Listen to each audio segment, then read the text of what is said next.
Hi, this lesson is from Unit 1, Lesson 3. This is going to cover energy flow in ecosystems. Through this lesson, you are going to be able to describe how energy flows through an ecosystem, all the way from the sun to producers and then to consumers and decomposers. This is just another way that scientists are going to study the interactions in an ecosystem. And they do this because organisms are going to differ in how they obtain their energy. First, we should talk about autotrophs versus heterotrophs. Auto meaning self.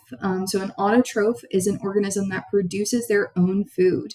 And these are going to be labeled as primary producers when we get to our food chains, food webs, and ecological pyramids. Autotrophs, or some autotrophs, use the energy from sunlight. These would be photosynthetic autotrophs. So photosynthetic meaning photosynthesis. They use the sun, water, and carbon dioxide in order to create their own energy. And oxygen is actually a byproduct, which you're probably aware of, that we get from our plants. The other types of autotrophs are called chemoautotrophs, and these are just going to use inorganic substances to produce their own food. So these autotrophs may be found in really extreme environments, like hydrothermal vents in the deep ocean.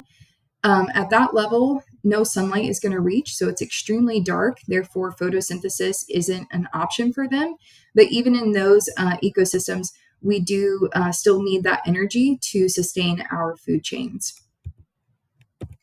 On the other hand, heterotrophs are organisms that must consume their energy by eating other organisms. So we have three different kinds. We have herbivores. These are going to be ones that eat plants. So, for example, we have a bunny here. Carnivores are ones that eat other heterotrophs. So we have a fox here eating a bunny. I know for some that can be kind of gruesome, but it is how things work in nature. And then we also have omnivores, and these are going to be ones that eat both plants and heterotrophs or other organisms. So bears are a great example because they eat berries, but they also eat fish, for example. We also have detritivores and decomposers. So detritivores actually consume dead matter and return those nutrients to the soil, air, and water. So for example, we have a worm here, and these are actually eating the dead materials. And these are really, really important because if we just stopped at our heterotrophs, then our energy wouldn't be recycled again through these systems. So it's a great way for our energy to be recycled and continue to be used in other areas. We also have decomposers, and these are a little bit different from the detritivores because they break down dead organisms by releasing something externally in order to digest them. So here we have some fungi on a dead log, and they'll release, like I said, digestive enzymes in order to break down that dead material. So in order to organize our ecosystems, we use things like food chains, and these are a linear model to show how the energy is going to flow through an ecosystem. So in each step of a food chain is a trophic level, and it's going to look a little much on the side here, but stick with me. We have multiple different trophic levels, and we always start with our producers or our autotrophs. So in this example, our producer is the grass.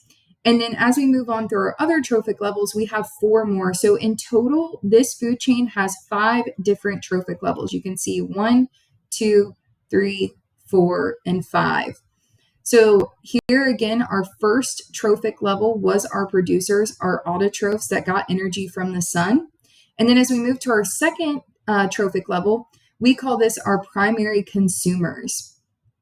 This would be the insect, for example, here. Our secondary consumer would be the frog. Our tertiary, meaning third, consumer is going to be the snake. And then our quaternary, meaning fourth, is going to be the bird here. So don't get this confused as this is the first trophic level because it was called primary consumer. You can also throw primary in front of producer here.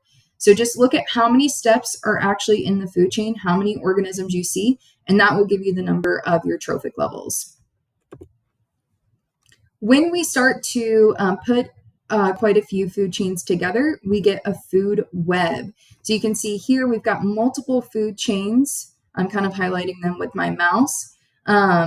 Like we go from plants to squirrel to fox, or you can go from plant to rabbit to fox.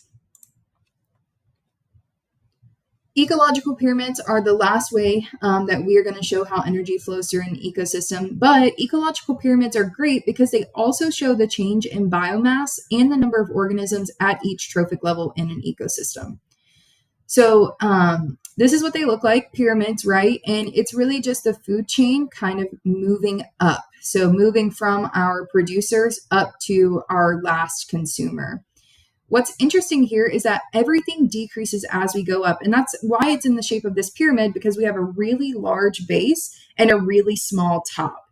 So first thing, our energy decreases as we move up, because at each level, energy is going to be lost as heat. And this is just through different processes that are consuming that energy. So if we look, we start out with 100% energy in our producer trophic level at the very bottom of our base.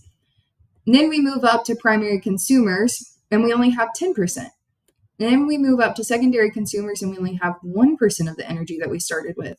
And as we get to the very top of our third level consumers or tertiary, we only have 0.1%. So if you look at this trend here, we are decreasing by 10% each time we move up, or we're only carrying over 10% as we move up. One way that I like to do this is if you imagine the decimal point that's actually after this 100, so this would be 100.0. When you move up to only carry over 10%, you're just going to move the decimal point one space to the left. So to get 10, I'm going to take this imaginary decimal point and move it right in front of that first zero. To get 1, I'm going to move it right past this 0 on the 10. And then to get 0.1, I'm going to move it right past the 1 at that secondary consumer level. Like I mentioned, we also see how biomass decreases as we move up. And biomass is just a total amount of living matter in each trophic level.